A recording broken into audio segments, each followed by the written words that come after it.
অসম ৰাজ্যিক কৃষি বিপণন পৰিষদৰ অনুমোদিত বজাৰ দৰ এনেধৰণৰ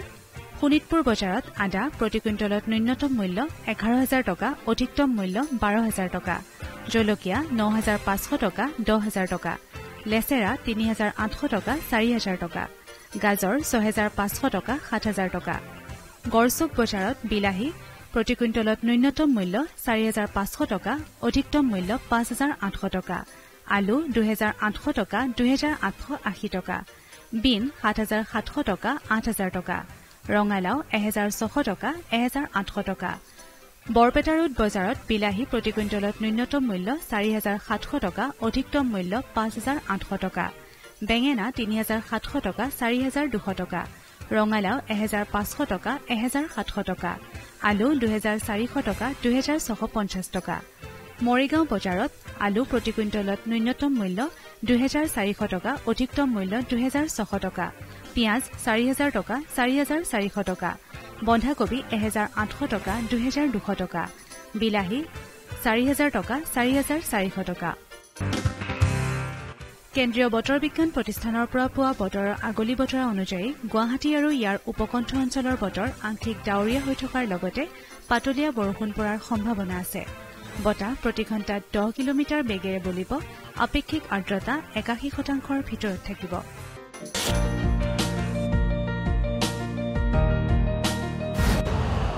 यूरिया का स्वदेशी उत्पादन 70 लाख टन बढ़ाने के लिए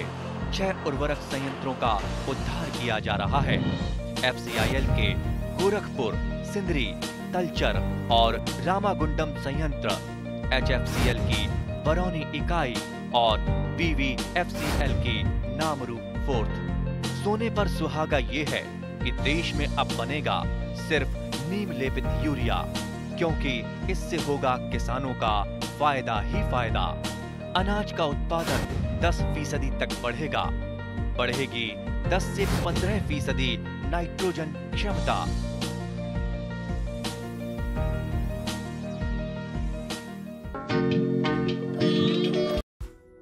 মীন পালন এক লাভজনক ব্যৱসায়। ৰাজ্যখনৰ বিভিন্ন প্ৰান্তত সিঁচৰতি হৈ থকা মীন জল উৎসসমূহে মাছ উৎপাদনত যথেষ্ট সম্ভাৱনীয়তা বহন কৰিছে। গ্ৰাম্যাঞ্চলৰ নিবনুৱা যুৱক যুৱতীসকলে বিভিন্ন সময়ত বিভিন্ন অনুষ্ঠান প্ৰতিষ্ঠানৰ জৰিয়তে মীন পালনৰ প্ৰশিক্ষণ গ্ৰহণ কৰি আহিছে। অলপতে তেনে এটা প্ৰশিক্ষণ আয়োজন কৰে গুৱাহাটী বিশ্ববিদ্যালয়ৰ প্ৰাণী বিজ্ঞান বিভাগৰ জৈৱ বৈচিত্ৰ্য আৰু জল সংবৰ্ধন বিভাগে। গোৱালপাৰা জিলাৰ প্ৰায় 30 জন মীন পালকক একত্ৰিত কৰি মীন পালনৰ বিভিন্ন প্ৰযুক্তি সন্দৰ্ভত মীন বিভাগৰ জ্যেষ্ঠ বিষয়া ডক্টৰ সঞ্জয় শৰ্মাই এনেদৰে কয়। এই গ্ৰীষ্মকালটো আমাৰ মীন পালকসকলৰ কাৰণে অতি গুৰুত্বপূৰ্ণ সময়, কাৰণ এই গ্ৰীষ্মকালতে আমাৰ পুখুৰীৰ পাৰবিলাকত যিবিলাক উদ্যান শস্যৰ খেতি হয়, বিশেষকৈ আমাৰ আগতে আমাৰ চক্ৰধৰ কলিতা ডাঙৰীয়াই কৈ গৈছে যে পুখুৰীৰ পাৰটো এনে পেলাই নথৈ তাত বিভিন্ন ধৰণৰ উদ্যান শস্যৰ খেতি কৰিব পাৰে আৰু বিশেষকৈ এনেকুৱা ধৰণৰ মানে গছ গছনি ৰুব লাগে যি গছ গছনিয়ে আমাৰ পুখুৰীত মানে কোনো ধৰণৰ ছাঁ নেপেলায়। গতিকে আমাৰ ইয়াত সুন্দৰভাৱে তেখেতে কল, অমিতা, বেঙেনা এইবিলাকে খেতি কৰিছে আৰু কেতিয়াবা তেওঁলোকে ফুল আদিৰ খেতিও কৰিছে, যাতে ফুলৰ পৰা তেওঁলোকে এটা অতিৰিক্ত আয় কৰিব পাৰে। যিহেতু ইয়াত হোৱা গছ গছখিনি বা যিখিনি বন হয়, এই ঘাঁহ হয়, এই ঘাঁহখিনি আৰু কলপাতখিনি আমাক গ্ৰাছ কাপক খুৱাব পাৰে আৰু গ্ৰাছ কাপৰ কাৰণে এইটো এটা উত্তম খাদ্য হয়। গতিকে আমি গ্ৰাছ কাপৰো উৎপাদন পালোঁ আৰু লগতে আমি উদ্যান শস্যৰ উৎপাদনখিনিও আমি পাব পাৰোঁ। বিশেষকৈ এই গ্ৰীষ্মকালটোত আমাৰ মীন পালকসকলৰ আটাইতকৈ গুৰুত্বপূৰ্ণ সময় হৈছে কি যে ইয়াত যিকোনো ধৰণৰ মেটেকা বা তেনেকুৱা ধৰণৰ পুলি হ'ব পাৰে। গতিকে অকণমান হোৱাৰ লগে লগে সেইখিনি যাতে আঁতৰাই দিব পাৰে, নাইবা চুক এটালৈকে ঠেলি তাত বাহিৰে বান্ধি দিব লাগে, যাতে সেইখিনিৰ মানে সম্প্ৰসাৰিত হ'ব নোৱাৰে। অন্যথাই এইখিনি মানে ইমান ভয়ানকভাৱে বাঢ়ি আহে যে যদি অকণমানো আওকাণ কৰে তেনেহ'লে 10-15 দিনমানৰ ভিতৰতে গোটেই পুখুৰীটোৱে এনেকুৱা জলজ অপতৃণৰে চানি পেলায় আৰু এইখিনি উঠাওঁতে বহুত মানে তেওঁলোকৰ অৰ্থনৈতিকভাৱে লোকচানৰ সন্মুখীন হ'বলগীয়া হয়। গতিকে এই ক্ষেত্ৰতে মই এইটোও অনুৰোধ কৰিব বিচাৰিছোঁ যে জলজ অপতৃণ, যিটো জলজ অপতৃণ বহুতে ভাবে যে জলজ অপতৃণ বা তেনেকুৱা ধৰণৰ পুনি বা মেটেকা গ্ৰাছ কাপে খায়, কিন্তু এইটো এটা ভুল কনচেপ্ট। এইটো মানে গ্ৰাছ কাপে নাখায়। গতিকে এইখিনি যদি অকণমান চাৰ কাৰণে ৰাখিবলগীয়া হয় তেনেহ'লে এটা নিৰ্দিষ্ট চুক এটাত এইটো লৈ গৈ তাত বাঁহেৰে এনেকৈ ফিক্স কৰি দিব লাগে যাতে এইটো মানে লৰচৰ হৈ অন্য ঠাইলৈকে আহিব নোৱাৰে এই কথাত গুৰুত্ব দিব লাগে আৰু যদি বেছিকৈ তেনেকুৱা ধৰণৰ জলজ অপতৃণৰ সৃষ্টি হৈছে সেইখিনি উঠাই যেনে যিটো মানে আজিকালি ভাৰ্মি কম্পোষ্ট বুলি কোৱা হয় যিটো মানে জৈৱিক সাৰ উৎপাদন কৰাৰ ক্ষেত্ৰতো এইবিলাক ব্যৱহাৰ কৰিব পাৰি গতিকে এইখিনি মই আমাৰ মীনপালকসকলক এইটোৱে পৰামৰ্শ দিব বিচাৰোঁ যে তেওঁলোকে এনে বহি নাথাকি কাৰণ আমাৰ যিটো গ্ৰীষ্মকাল এই গ্ৰীষ্মকালটোতে যিহেতু মাছৰ বৃদ্ধি আশানুৰূপ হয় আৰু এই সময়টো যদি অথলে যায় তেতিয়াহ'লে মাছৰ উৎপাদনটো খুব কম পোৱা যায় গতিকে ইয়াত আমি যিবিলাক মাছৰ পোনা মেলা যাব এইটো কথা তেওঁলোকে অতি গুৰুত্ব দিব লাগে যে মাছৰ পোনাখিনি আগৰ বছৰতে মজুত কৰি ৰখা ডাঙৰ আকৃতিৰ মাছৰ পোনাখিনিহে যাতে তেওঁলোকে মেলে আৰু মানে মাছৰ যাতে পৰিপূৰক খাদ্য যিটো মানে হওক ভাসমানে হওক বা নিমজ্জিত হওক যিটো পৰিপূৰক খাদ্য এই পৰিপূৰক খাদ্যটো প্ৰতিদিনে যাতে তেওঁলোকে ব্যৱহাৰ কৰে আৰু এইখিনিয়ে যিহেতু তেওঁলোকৰ বিপাকীয় কাৰ্যখিনি মেটাবলিক এক্টিভিটি যিহেতু খুব ফাষ্ট হয় মাছৰ গতিকে এইখিনি সময়তে তেওঁলোকে অধিক লাভৰ কাৰণে মাছৰ অতি বৃদ্ধিৰ কাৰণে এই অতি সুন্দৰভাৱে এই গ্ৰীষ্মকালটো তেওঁলোকে ব্যৱহাৰ কৰিব লাগে ৰাজ্যখনত মহিলাসকল জড়িত হ'ব পৰা মীন পালনৰ সহজলভ্য প্ৰযুক্তি হ'ল হাঁহৰ লগত মীন পালন এনে পদ্ধতিত এবিঘা পানীকালিত প্ৰায় 50টা হাঁহ পালন কৰিব পাৰি গুৱাহাটী বিশ্ববিদ্যালয়ত মীন পালনৰ প্ৰশিক্ষণ গ্ৰহণ কৰি উপকৃত হোৱা গোৱালপাৰা জিলাৰ মহিলা প্ৰমীলা ৰয়ে এনেদৰে কয় আমি গোৱালপাৰা ডিষ্ট্ৰিক্টৰ 3খনমান গাঁৱৰ পৰা মানুহ আহিছে 32জনমান আমি আহিছোঁ ইয়াতে ট্ৰেইনিং ল'বলৈ কোনে খবৰ দিলে আপোনাক আমাক ইয়াতে ছাৰহঁতে দিছে দণ্ড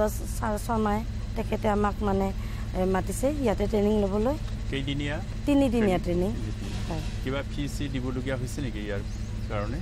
ট্ৰেইনিংটো ল'বৰ কাৰণে আপুনি কিবা পইচা দিবলগীয়া নাই নাই একো হোৱা নাই আমাক অকল ট্ৰেইনিংটো ল'ব আছে আৰু ইয়াৰ পৰা আমাক মানে কেনেকৈ আমি মহিলাবিলাকে ডেভেলপ হ'ব পাৰোঁ তাৰ কাৰণে আমাক মানে ইয়াত ট্ৰেইনিং দিব দিয়াৰ পিছত আমাক ইয়াৰ পৰা হাঁহ মাছ এইবিলাকৰ পোনা দিব আৰু হাঁহৰ পোৱালিও দিব আমাক তাতে মানে মহিলাক ভিতৰত নাথাকি বাহিৰত ওলাই অহাৰ কাৰণে আমাক মানে সুবিধা দিব ছাৰহঁতে ইয়াৰ পৰা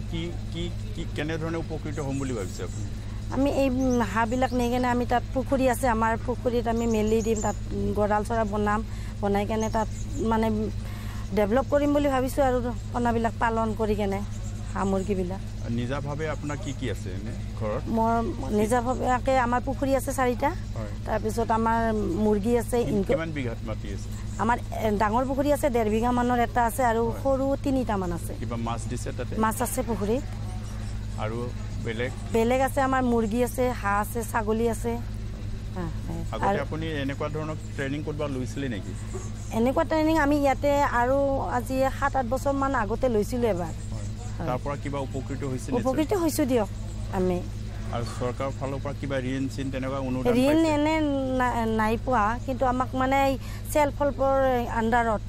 আমাক ভিঅ'ৰ আণ্ডাৰত আমি মানে মহিলাক আমাক আগবঢ়াই নিয়াৰ কাৰণে আমাৰ চৰকাৰৰ ফালৰ পৰা আমাক বেংকত থৈ দি আমাক লোন দিছিলে আমি সেনেকৈও কৰি আছোঁ ছাগলী কিনিছোঁ এনেকৈ পালন কৰি আছোঁ উল্লেখযোগ্য যে একক ভূমিখণ্ডৰ পৰা অধিক উৎপাদনৰ বাবে মহিলাসকলে সমন্বিত পদ্ধতিৰে মীন পালন কৰি আহিছে তেনে এগৰাকী উদ্যোগী মহিলা গোৱালপাৰাৰ কৃষ্ণাই চন্দ্ৰমা ৰয়ে এনেদৰে কয় আপুনি ধৰক মীন পালনৰ লগত জড়িত আছোঁ ছাৰ পুখুৰী আছে আমাৰ হয় এই যে প্ৰশিক্ষণ যে ল'ব আহিলে এই প্ৰশিক্ষণৰ জৰিয়তে আপোনালোকে কেনেকুৱা ধৰণৰ কথা শিকিব পাৰিছে বাৰু প্ৰশিক্ষণৰ জৰিয়তে আমি বহুত ভাল কথা শিকিলোঁ ছাৰ আমি কেনেকৈ মহিলাখিনি আগুৱাই যাব পাৰোঁ আমাৰ আৰু মানে ভাল সুবিধাজনক পোনাবিলাক কেনেকৈ পুখুৰীত দিব লাগে সেইবিলাক ছাৰে আৰু মোক ভাল কৰি শিকাই দিলে তাৰমানে গুণগত মানৰ পোনাৰ সেইটো আপোনালোকৰ বেছি অভিজ্ঞ নাছিলোঁ আজি মানে প্ৰশিক্ষণ লৈ বহুখিনি শিকিলোঁ আমি আৰু বিশেষকৈ গুণগত মাছৰ পোনাৰ ক্ষেত্ৰত কাৰণ পোনাৰ অভাৱৰ কাৰণে দিব পৰা নাই আৰু সেইটোৱে গতিকে এনে আপোনাৰ পুখুৰীটো কিমান ডাঙৰ বাৰু পুখুৰীটো মোৰ আধা বিঘামান হ'ব ইয়াত তাৰমানে আপুনি হাঁহ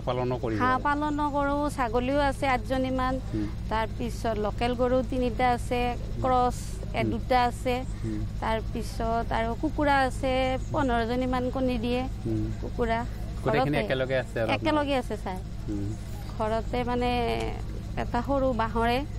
কুকুৰা পালনৰ কাৰণে বনাইছোঁ সেইটো এতিয়ালৈকে পুখুৰী পাৰত মানে হেৰি ফাৰ্মখন বনোৱা নাই আৰু কিন্তু পুখুৰীটো আছে আৰু পুখুৰী আছে এতিয়া এই যে গৰু গোবৰ এইবিলাক মলমূত্ৰবিলাক পুখুৰীত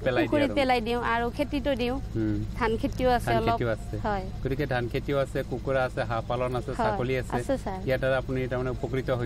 হৈছো মানে আমি আৰু গাঁৱলীয়া মানুহ সেনেকে আগুৱাই যাই আছো অলপ অলপ কৰি মানে অলপ অলপ কৰি বঢ়াই আছো লাহে লাহে বঢ়াই গৈ আছে গতিকে আপোনাক দেখি শুনি এনে আহিছে নেকি মানুহবিলাক ওচৰত দেখি শুনি মানে অহা নাই এনে ধৰক এই লোকেল মুৰ্গীবিলাক পুহিছো নহয় সেইবিলাক মানে কিনিবলৈ আহে ঘৰলৈকে কণী বিক্ৰী কৰোঁ লোকেল মুৰ্গী বিক্ৰী কৰোঁ গাখীৰ বিক্ৰী কৰোঁ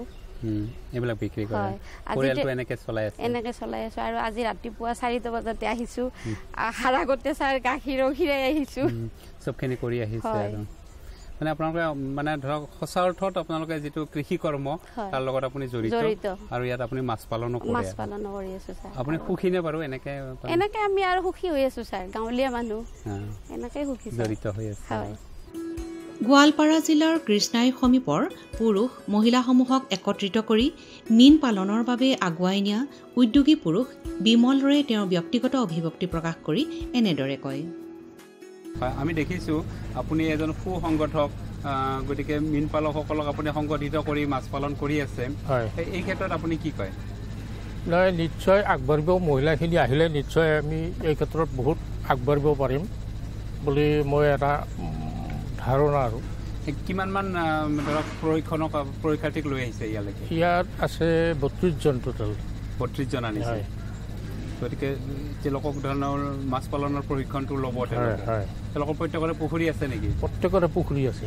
সেই পুখুৰীত তেওঁলোকে বিজ্ঞানসন্মতভাৱে মাছ পালন কৰিব গতিকে সামগ্ৰিকভাৱে আপুনি এনে কি কয় মাছ পালন আপোনাৰ অঞ্চলটোত মাছ পালনৰ আমাৰ যথেষ্ট সুবিধা আছে বানপানীৰ কোনো সমস্যা নাই এতিয়া কৰিম বুলি কৰিলে কিছুমান জ্ঞানৰ অভাৱ আছে মাছ পালনৰ ক্ষেত্ৰত নিশ্চয় আজি প্ৰশিক্ষণত সেইখিনি জ্ঞান লাভ কৰিব আৰু নিশ্চয় আগবাঢ়ি যাব পাৰিব বুলি মোৰ দৃঢ় বিশ্বাস আপুনি আশাবাদী আৰু হয় আৰু যিটো আমি আগতে যে আমাৰ আলংকাৰিক মাছৰ কথা কৈছিলে এই ক্ষেত্ৰত আপুনি এতিয়াও ব্যস্ত হৈ আছে মই এতিয়াও ব্যস্ত অলংকাৰিক মাছৰ ক্ষেত্ৰত অলংকাৰিক মাছৰ লগতে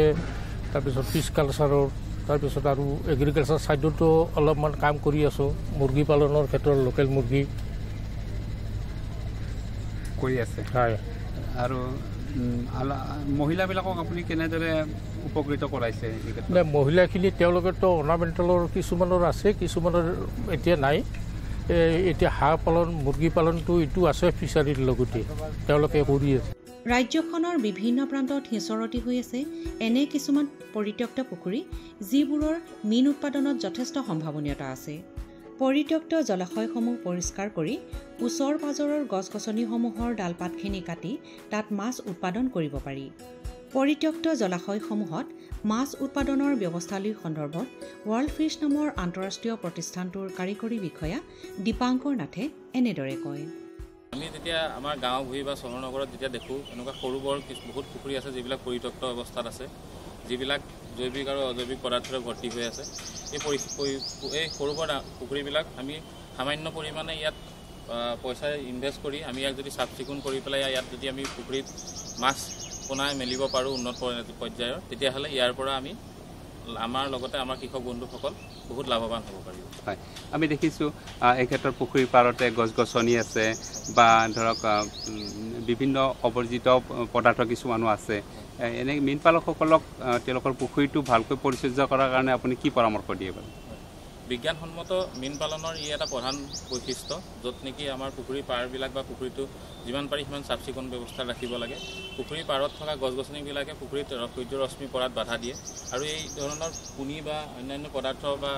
লগতে পুখুৰীত যিবিলাক আমাৰ উদ্ভিদ থাকে সেই উদ্ভিদসমূহে পুখুৰীত সূৰ্য ৰশ্মি পৰাত বাধা দিয়ে ইয়াৰ ফলত আমাৰ পুখুৰীত যিটো খালু সংশ্লেষণ হৈ থাকে খালু সংশ্লেষণটো বন্ধ হৈ যায় বন্ধ হোৱাৰ ফলত পুখুৰীত দ্ৰৱীভূত অক্সিজেনৰ পৰিমাণৰ লগতে অন্যান্য যিবিলাক জৈৱিক আৰু অজৈৱিক সমীকৰণ চলি থাকে সকলোবিলাক সলনি হয় গতিকে এই ক্ষেত্ৰত আপুনি কি পৰামৰ্শ দিব বিচাৰে এই ক্ষেত্ৰত মই কৃষক বন্ধুসকললৈ এটাই পৰামৰ্শ যিমান পাৰি পুখুৰীৰ পাৰৰ লগতে পুখুৰীটো পৰিষ্কাৰ পৰিচ্ছন্নতা কৰি ৰাখক প্ৰতি মাহে অন্ততঃ যদি পুখুৰীত পুনি হৈছে পুনিবিলাক আঁতৰাবৰ কাৰণে আমাৰ ব্যৱস্থা গ্ৰহণ কৰক ব্যৱস্থা গ্ৰহণ কৰি লগতে পুখুৰীত যদি বেছি পৰিমাণে উদ্ভিদ জাতীয় উদ্ভিদ যদি হৈছে তেতিয়াহ'লে তাত গাছ কাপৰ জাতীয় মাছ ব্যৱহাৰ কৰিব পাৰিব, যিয়ে নেকি পুখুৰীত হোৱা এই ধৰণৰ পুনিবিলাক খাই পুখুৰীটো পৰিষ্কাৰ কৰি ৰাখিব পাৰিব। গতিকে এনেকুৱা ধৰক এবিঘা পানীকালি পুখুৰীৰ পৰা কিমানমান টকা আয় কৰিব পাৰে বুলি আপুনি ভাবে? হয়, এনেকৈ যদি পৰিত্যক্ত পুখুৰী আছে, পুখুৰীটো পৰিষ্কাৰ কৰি পেলাই তাত যদি ভাল গুণগত পৰ্যায়ৰ পোনা দি প্ৰতিদিনে যদি দানাৰ ব্যৱহাৰ কৰে তেতিয়াহ'লে এজন কৃষকে এটা এনেকুৱা সৰু পুখুৰীৰ পৰা অন্ততঃ প্ৰতি বছৰে 1 পৰা 1.5 লাখ টকাৰ লাভৱান হ'ব পাৰিব। অসমৰ ইটো মূৰৰ পৰা সিটো মূৰলৈ বিস্তৃত হৈ থকা এনে পৰিত্যক্ত জলাশয়সমূহ উৎপাদনশীল কৰি তুলিবলৈ ইতিমধ্যে কেইবাটাও ফাৰ্মাৰ্ছ প্ৰডিউচাৰ কোম্পানীয়ে চেষ্টা কৰি আহিছে। তেনে এটা ফাৰ্মাৰ্ছ প্ৰডিউচাৰ কোম্পানী হ'ল দৰং জিলাৰ নিৰ্জীৱন FPC। পৰিত্যক্ত সৰু বৰ পুখুৰীত বায়ুচাখী মাছ পালন কৰি উপকৃত হোৱা এই কৃষক কোম্পানীটোৰ বিষয়ববীয়া ৱাছিম আক্ৰমে তেওঁৰ অভিব্যক্তি প্ৰকাশ কৰি এনেদৰে কয়। আমি গম পাইছোঁ যে আপোনালোকৰ যিটো ফাৰ্মাৰ্ছ প্ৰডিউচাৰ্ছ কোম্পানী আছে তাত প্ৰায় 5 শতাধিক মীন পালক আছে। এই মীন পালকসকলে কি কামত তেওঁলোকে ব্যস্ত হৈ থাকে? মীন পালকসকলে সাধাৰণতে তেওঁলোকৰ মূল জীৱিকা হৈছে মীন পালন। তেখেতসকলে মীন পালন কৰিয়ে তেখেতৰ জীৱিকা চলাই আছে। তেখেতসকলে আমাৰ FPC সহযোগিতা লৈ তেখেতসকলে মীন পালন কৰি আছে। এনে ধৰক আপোনালোকে নতুনকৈ কি বস্তু মানে ধৰক উদ্ভাৱনীমূলকভাৱে কৰিছে, কেনেকুৱা ধৰণৰ মাছ পালনৰ কাৰণে আপোনালোকে? আমি বৰ্তমান মুখ্যতঃ মাগুৰ আৰু শিঙি এই দুটাৰ ওপৰতে গুৰুত্ব দি আছোঁ। মাগুৰ আৰু শিঙি তাৰমানে কম মানে সৰু পুখুৰীতো আপোনালোকে মাগুৰ শিঙি কৰিব পাৰে? তাৰমানে আমাৰ গাঁৱটোত মানে সৰু সৰু পুখুৰী আছে আৰু সেইবোৰ মাগুৰ শিঙি কৰিলে তাৰমানে অতি কম দিনৰ ভিতৰতে লাভৱান হ'ব পাৰে। তাৰমানে মাগুৰ শিঙিটো বেছি লাভজনক বুলি ক'ব বিচাৰে? মাগুৰ শিঙিটো বাকী মানে মাছতকৈ মাগুৰ শিঙিৰ লাভৱান বেছি হয়। আপোনালোকে ধৰক পোনা উৎপাদনৰ ব্যৱস্থা কৰিছে নেকি তাত? হয়, আমি পোনা উৎপাদন কৰি আছোঁ। আমাৰ FPCত বৰ্তমান 2 লাখৰ ওপৰত মাগুৰ শিঙিৰ পোনা আছে। স্থানীয়ভাৱে উৎপাদিত? হয়, আমি স্থানীয়ভাৱে কৰি আছোঁ। হয়, গতিকে ধৰক কোনোবাক যদি প্ৰয়োজন হয় মাছৰ পোনা, মাগুৰ আৰু শিঙি মাছৰ পোনা, তেনেহ'লে আপোনালোকে নিশ্চয়কৈ ধৰক সুলভ মূল্যত যোগান ধৰিব পাৰিব? আমি গোটেই অসমতে দিব পাৰিম। যদি কাৰোবাৰ প্ৰয়োজন হয় আমাক যোগাযোগ কৰিলে হয়, আমি প্ৰয়োজন সাপেক্ষে দিব পাৰিম। উল্লেখযোগ্য যে বিভিন্ন অনুষ্ঠান প্ৰতিষ্ঠানৰ জৰিয়তে প্ৰায় 50টা ফাৰ্মাৰ্ছ প্ৰডিউচাৰ কোম্পানী মীন খণ্ডত নিয়োজিত হৈ আছে। প্ৰায় 20,000 মীন পালকক সামৰি মাছ উৎপাদনত ব্ৰতী হৈ থকা এই কোম্পানীসমূহে পৰিত্যক্ত জলাশয়সমূহত কেনেদৰে মাছ উৎপাদন কৰিব পাৰে সেই সন্দৰ্ভত নিজৰ অভিব্যক্তি প্ৰকাশ কৰি এনেদৰে কয়। আমাৰ এৰিয়া ছ'চাইটিৰ আণ্ডাৰত এনেকুৱা বহুত FPC গঠন কৰি দিয়া হৈছে। FPCত আমাৰ 400 মিনিমাম ফাৰ্মাৰ্ছ লাগে। 400ৰ পৰা 500-600 যিমানো হ'ব পাৰে, আমি সেইবোৰ ফাৰ্মাৰক একেলগে লগ লগাই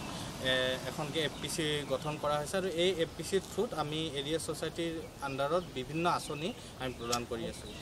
আমি গম পাইছোঁ যে কিছুমান যিখিনি মীন পালক আছে সেই মীন পালকসকলে খুব ভালকৈ উৎপাদন কৰি আছে আৰু কিছুমানৰ এনে বা সেই গাঁওখনতে বহুতকেইটা এনেকুৱা পৰিত্যক্ত পুখুৰীও আছে যাৰ পৰা কোনো ধৰণৰ উৎপাদন নাই। গতিকে এনেকুৱা পৰিত্যক্ত জলাশয়খিনি যিখিনি FPCয়ে নিজাববীয়াকৈ লৈ ধৰক কেতিয়াবা লিজত লৈ বা তেনেকুৱা লৈ তাত মাছ উৎপাদনৰ সম্ভাৱনা এটা আছে নেকি বাৰু? নিশ্চয়, এতিয়া আমাৰ মীন বিভাগ বহুত আগবাঢ়িছে আৰু আমাৰ ভাৰতবৰ্ষৰ ভিতৰতে আমাৰ অসমৰ যি মীন পালন সেই এক উন্নত মানদণ্ডৰ আমি যি মীনৰ পোনা সেয়াও দি আছোঁ আমাৰ এৰিয়া ছ'চাইটিৰ আণ্ডাৰত। আৰু আমাৰ যি মীনৰ প্ৰডাক্টিভিটি সেইটো আমাৰ কনজাম্পশ্যনৰ লগত ইকুৱেল হৈছে অসমত। আৰু মীন পালন এনেকুৱা এটা ছেক্টৰ য'ত যিকোনো ফাৰ্মাৰে উন্নতি কৰিব পাৰে। আমাৰ যিখিনি এনেই পৰি থকা পুখুৰী সেইবোৰত আমাৰ FPCয়ে নিশ্চয় লিজত লৈ তাত কাম কৰিব পাৰে আৰু বিভিন্ন ধৰণৰ আঁচনি আমাৰ আণ্ডাৰত ল'ব পাৰে, যাতে কোনো ফাৰ্মাৰো যাতে এনেই বহি নাথাকক আৰু যিখিনি পুখুৰী এনেই পৰি আছে সেইখিনিও যাতে উৎপাদন কৰে। হয়, গতিকে ধৰক এনেকুৱা গাঁওভূঞেতো আপুনি বিভিন্ন জেগাত গৈছে, গতিকে এনেকুৱা পৰিত্যক্ত জলাশয় দেখিছে নেকি তেনেকুৱা? নিশ্চয়, মই এনেই তিনিচুকীয়াৰ পৰা আহোঁ। আমাৰ তিনিচুকীয়া হওক, ডিব্ৰুগড় হওক, যোৰহাট, শিৱসাগৰ বহুত এনেকুৱা ধৰণৰ পুখুৰী আছে যিবোৰ এনেই পৰি আছে, তাৰমানে যাত উইথ ক্লিয়াৰেঞ্চ হোৱা নাই বা বিভিন্ন ধৰণৰ এনেই একো মেইনটেনেঞ্চ নাই। সেইবোৰ পুখুৰীকো আমাৰ এৰিয়া ছ'চাইটিত যদি আহি সেই ফাৰ্মাৰসকলে বা এই FPCৰ লগত যদি তেওঁলোকে যোগাযোগ কৰে তেতিয়া নিশ্চয় সেই পুখুৰীবোৰো নিশ্চয় মীনৰ উৎপাদনৰ ক্ষেত্ৰত বহুত আগবঢ়াব পাৰে সেই ফাৰ্মাৰখিনিক, সেই পুখুৰী থকা ফাৰ্মাৰখিনিকো মই ভাবোঁ। যিহেতু মীন পালন এক লাভজনক ব্যৱসায় আৰু ৰাজ্যখনৰ গ্ৰাম্যাঞ্চলৰ বহুতো নিবনুৱা যুৱক যুৱতী এই ব্যৱসায়ৰ লগত জড়িত হৈ আছে, সেয়ে বিভিন্ন চৰকাৰী আৰু বেচৰকাৰী অনুষ্ঠান প্ৰতিষ্ঠানৰ সহায় সহযোগ নিতান্তই প্ৰয়োজনীয়। মীন পালকসকলেও প্ৰশিক্ষণ আদি গ্ৰহণ কৰি আধুনিক মীন পালনত নিজকে ব্ৰতী কৰিছে আৰু মাছ উৎপাদনৰ জৰিয়তে গ্ৰাম্যাঞ্চলৰ অৰ্থনৈতিক বুনিয়াদ টনকিয়াল কৰাত ভূমিকা গ্ৰহণ কৰিছে। ই নিশ্চয়কৈ এক ইতিবাচক দিশ। किसान पूरी तरह से सशक्त और सक्षम बने, इस लक्ष्य के साथ हम निकले हैं। देश के किसानों को हर वो साधन संसाधन दिए जाए जिससे वो अपनी आय दोगुनी कर सके। ये मुस्कान है खुशहाली की, देश के मान की। ये मुस्कान है किसानों की, और इस मुस्कान की वजह है प्रधानमंत्री किसान सम्मान निधि योजना, जो अन्नदाताओं की आशाओं की जमीन को पिछले 5 वर्षों से इस तरह सींच रही है कि उनके जीवन में खुशी और आत्मविश्वास की फसल लहलहा रही है। माननीय प्रधानमंत्री जी की दूरगामी सोच का नतीजा है प्रधानमंत्री किसान सम्मान निधि योजना। लगातार तीसरी बार चुनी गई सरकार का पहला निर्णय किसानों के बारे में है। माननीय प्रधानमंत्री द्वारा पीएम किसान योजना की 17वीं किस्त की फाइल पर किया गया हस्ताक्षर मेहनतकश अन्नदाताओं के प्रति सरकार की प्रतिबद्धता को दर्शाता है। विश्व की सबसे बड़ी डायरेक्ट बेनिफिट ट्रांसफर योजनाओं में से एक प्रधानमंत्री किसान सम्मान निधि योजना में एक पारदर्शी प्रक्रिया के तहत सभी किसान परिवारों को 2000 रुपए की 3 समान किस्तों के माध्यम से कुल 6000 रुपए दिए जाते हैं। अब तक 16 किस्तों द्वारा 11 करोड़ से अधिक पीएम किसान लाभार्थियों को 3.04 लाख करोड़ रुपए से अधिक की धनराशि डायरेक्टली उनके अकाउंट में ट्रांसफर की जा चुकी है। प्रधानमंत्री किसान सम्मान निधि के तहत सालाना 6000 की किस्तें मिलती हैं। यह हमारे लिए एक वरदान साबित हुई। प्रधानमंत्री किसान योजना पंजीकृत होला परे ता परठारु आज पर्यंत 32,000 टंका पाइछि। इस योजना से किसानों के साथ समग्र कृषि का जीर्णोद्धार हुआ है। देश के माननीय प्रधानमंत्री श्री नरेंद्र मोदी जी के विजन के तहत इस योजना को किसान केंद्रित डिजिटल बुनियादी ढांचा में तब्दील किया गया है, जिसमें बिना किसी बिचौलिए के किसानों को सीधे किस्तों का भुगतान किया जाता है। केंद्र सरकार के संकल्प को डिजिटल इंडिया से जोड़ते हुए ये योजना मोबाइल ऐप, ई-KYC प्रक्रिया, मोबाइल ऐप से फेस ऑथेंटिकेशन और नो योर स्टेटस मॉड्यूल की सुविधा प्रदान करती है, जिससे किसान इस योजना से जुड़ी कोई भी जानकारी सीधे प्राप्त कर सकते हैं। किसानों के जीवन को और आसान बनाने के लिए AI चैटबॉट किसान ई-मित्र बेहतर कल का एक नया आगाज है। किसान ई-मित्र AI चैटबॉट एक सच्चे दोस्त की भूमिका निभाते हुए योजना से जुड़ी सारी जानकारी चयनित भाषा में मुहैया कराता है। पीएम किसान की 17वीं किस्त के रूप में आज माननीय प्रधानमंत्री द्वारा 9.26 करोड़ से अधिक पात्र किसानों को 20,000 करोड़ रुपए की धनराशि सीधे उनके बैंक खातों में ट्रांसफर की जा चुकी है। केंद्र सरकार की एक और अहम पहल है कृषि सखी, जो ज्ञान और महिला सशक्तिकरण का अद्भुत संगम है। कृषि सखी अभियान द्वारा गांव की महिलाओं को पारंपरिक कृषि प्रथाओं से लेकर नवीन तकनीकों के बारे में प्रशिक्षण दिया जाता है, जो महिला किसानों को आर्थिक व सामाजिक रूप से मजबूत बनाता है। गांव की हर महिला को इस मुहिम से जोड़ने के लिए माननीय प्रधानमंत्री श्री नरेंद्र मोदी जी द्वारा 30,000 से अधिक स्वयं सहायता समूहों का कृषि सखियों के रूप में प्रमाणीकरण किया गया है। कृषि सखी हमारी सहेली जैसी हैं और गांव-गांव में आती हैं, हमको खेती-बाड़ी के बारे में बहुत कुछ सिखाती हैं।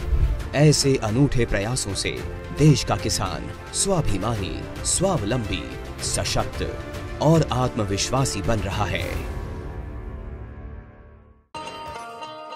किसान भाइयों गांठ बांध लो, गांठ बांध लो, बहुत है काम की, समृद्धि के पैगाम की। मिट्टी के मिजाज को समझो, मिट्टी के हर राज को समझो, मिट्टी की तुम जांच कराओ, मुफ्त सॉइल हेल्थ कार्ड ले जाओ। भी मुनासिब बीज लगाओ, सही किस्म की खाद ले आओ, जितनी जरूरी उतनी डालो, सही मात्रा खुद पहचानो, इसको अपना मंत्र बना लो, मिट्टी की सेहत तो जानो। बात बहुत है काम की, कम लागत अधिक वरदान की, किसान भाइयों गांठ बांध लो। आज ही मिट्टी की जांच कराएं। राज्य सरकार के कृषि अधिकारी से संपर्क करें और मुफ्त में सॉइल हेल्थ कार्ड पाएं। कृषि और किसान कल्याण मंत्रालय द्वारा किसान हित में